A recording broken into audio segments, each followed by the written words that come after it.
I'm really excited for this event because I know I'm going to hear amazing stories. I'm going to share mine as well, but I'm ready to hear what many other great men and women are going to share on that stage. This is one of the events that I think should form the basis of all diaspora events. You know, I'm just here to really just network, to enjoy myself, to grow, to meet new people. Just amazing stories, a great networking event. Hopefully I can talk to some people, learn their stories. Part of it, but I'm looking forward to hearing the rest of the presentations.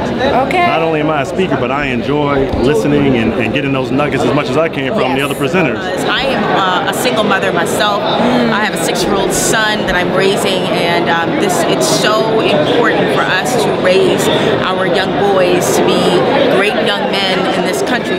The main thing that I intend to take away from this tonight is some actionable intelligence that we can use and some plans that we can put into place right away. Yes. I'm just excited again about African Americans and our continental African brothers and sisters getting together and doing something positive. You'll be impacted or influenced and have like a fire ignited in you to start something that could change the community. So I'm honored to be here. I'm coming all the way from Dallas, Texas. I'm so glad. just from the look of things, from what I can see behind me, you know, I can see all the people who are attending and people are really dressed well. I can tell that this event will be a success. I think that we don't do this enough, so I'm just excited about the evening as a whole. Yes, you spoke a word, because there's powers in numbers, you know. Listen. Whichever continent we live on, brown, black people, we need to get together. To really soak in from other perspectives how us as men, you know, can make a change in this world. Positivity of the event, also of course being invited and getting an award, that always will, you know, draw you out. But I think seeing really good brothers like Byron Dees and brother Sadiq Ali, just really strong brothers that I know that are doing well in the community. For any way I could be a part of that, I was definitely interested. This is actually a made in Kenya. Oh, this is this is a made in Kenya jacket. This is an Italian Villamio suit right here. You can spice it up with always a pocket square. Okay. I'm not sure the brand of this suit. I believe it's Italian. I got it from ISW. Look, I love your dress, thank you. Like, Thank you. Stop. Oh, please. I got you. You just stop.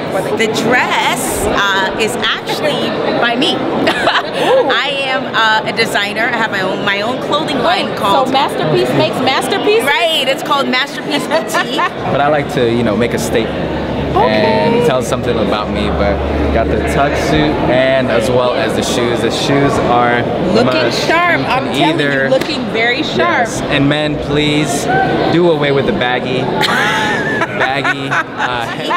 My mother and I, we have collaborated to have our own designs, and so this is Masterpiece Boutique.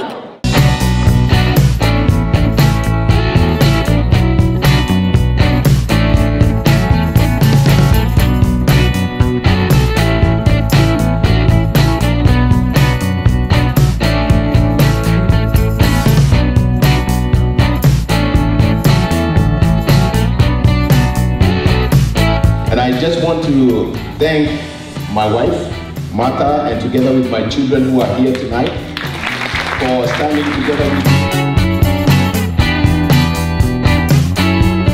me. This award is to remind me that to whom much is given, much more is required. Thank you. To which I dedicate to hundreds of thousands of kids in Africa who have not had a chance to access education.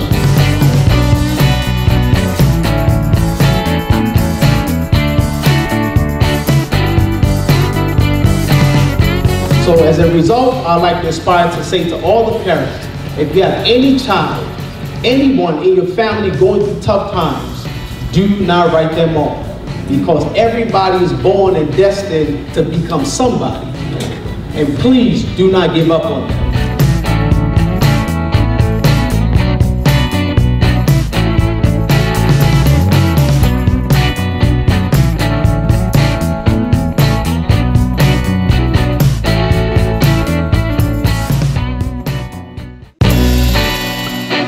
A lot of us as men are unhappy with ourselves, and we don't have a positive image of ourselves.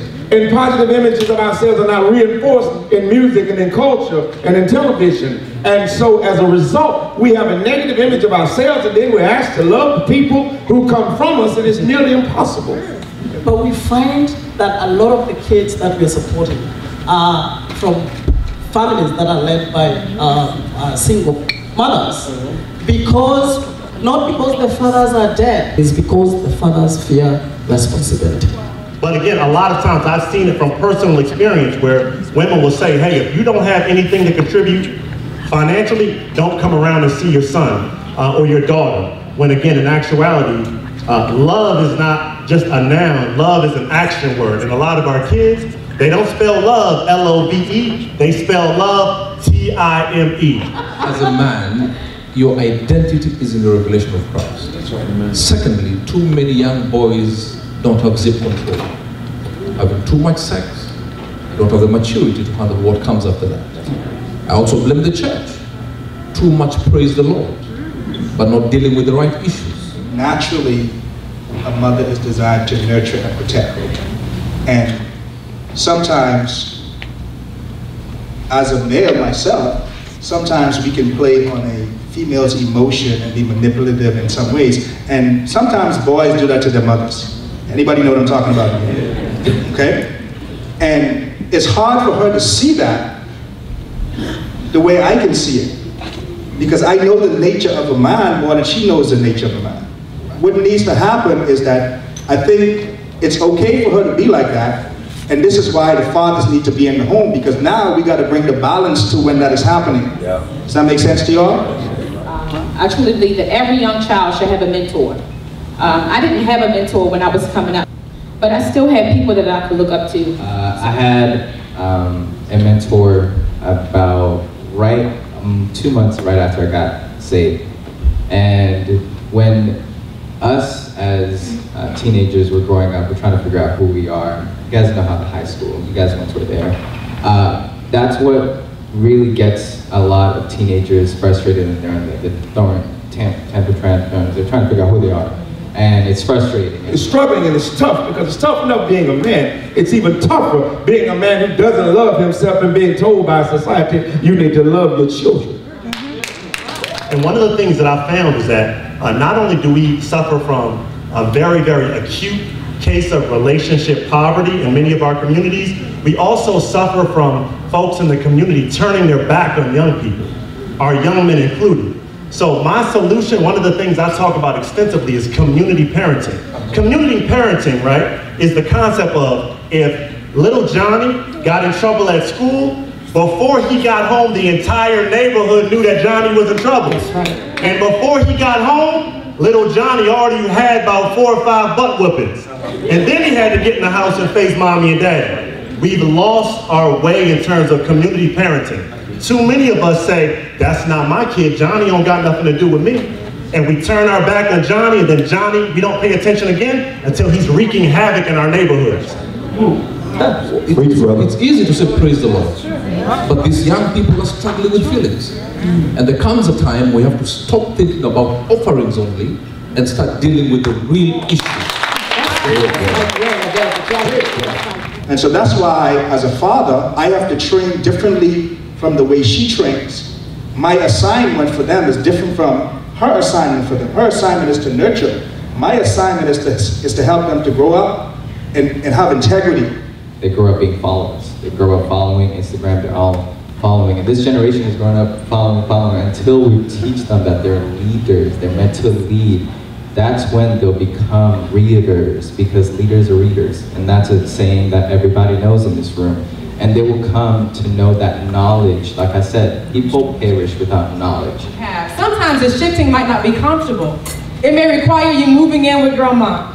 It may require you calling and asking for help to lower the pride levels and just say, I know that it may not be ideal, but because I'm going to be intentional in raising this young boy, and I recognize the red flags, I'm gonna do whatever I need to do to get out of this situation for his sake.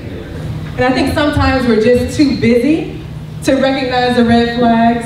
And there's many situations and circumstances in which prevents people from being able to get up and move. Is be intentional on what you do. Don't just get out of here and be like I was in a good meeting. Let that purpose become your intention. And that intention is going to be like a sheep that's going to guide you all the way. And that's why we appreciate people like Mike and the Men Impact for having intention. Little faith equals to little action.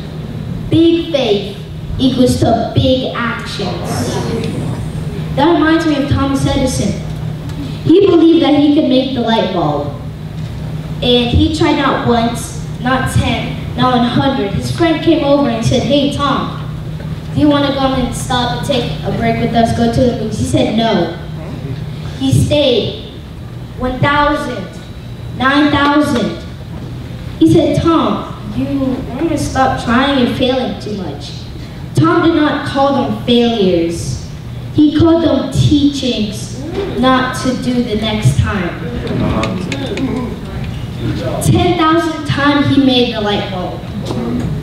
I learned from him, you have to keep it moving. You might as well just change your name to Kim. Not Kim the twerker.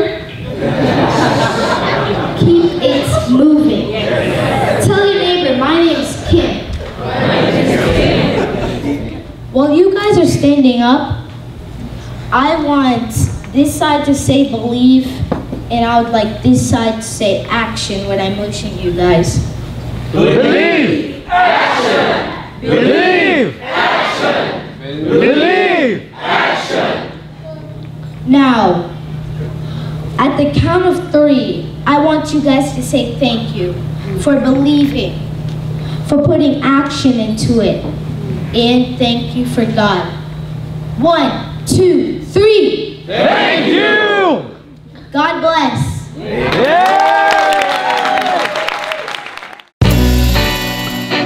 So right now, as I'm raising my son, I'm thankful that I made the decision that I made for him to have a father figure in his life, for him to have something. Even though his father was broken, it's better to raise young men than to prepare a broken man, right? Why was because I wanted my mom to be proud of me. I wanted her to see her boy that had a learning disability that she had to raise on welfare. I wanted her to see me successful. But my mom died. And when I was going through that depression, I had to come up with a new why. And that is another reason why fear doesn't matter to me. And I want you to understand that if your why is big enough, if your why is big enough, you can look fear in the face and you can tell it, I'm a born winner. When fear is getting you down, when you get delusional and get off track, start drifting, as Napoleon Hill said, you can look at fear in the face and you can tell them, I'm a born winner. And you can achieve whatever you want. Thank you very much. 3 years ago in 2014, in a town called Dallas, Texas, a young lady from Kenya had seen the impact men could have on the world and especially on women.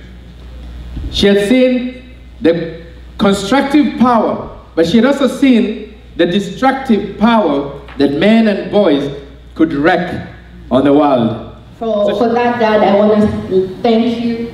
You are a man impacting change in my life. You are a man impacting change in my brother's lives, the man impacting change in my mom's life, and I love you so much from the bottom of my heart. And I hope that I will make you proud. The next thing is we do have a date for next year, 2018 Men Impact Change. It is going to be November 17, 2018. Tomorrow we are going to be, since we have a lot of guests from outside of Maryland and outside of United States, we have a bus tour to DC. We are going to also be strategizing on how to launch in Kenya and launch in other states. So if you are interested in joining the bus tour, let us know. You can let your cabby know, and we'll let you know the process. Thank you so much, and God bless you, and have a wonderful night.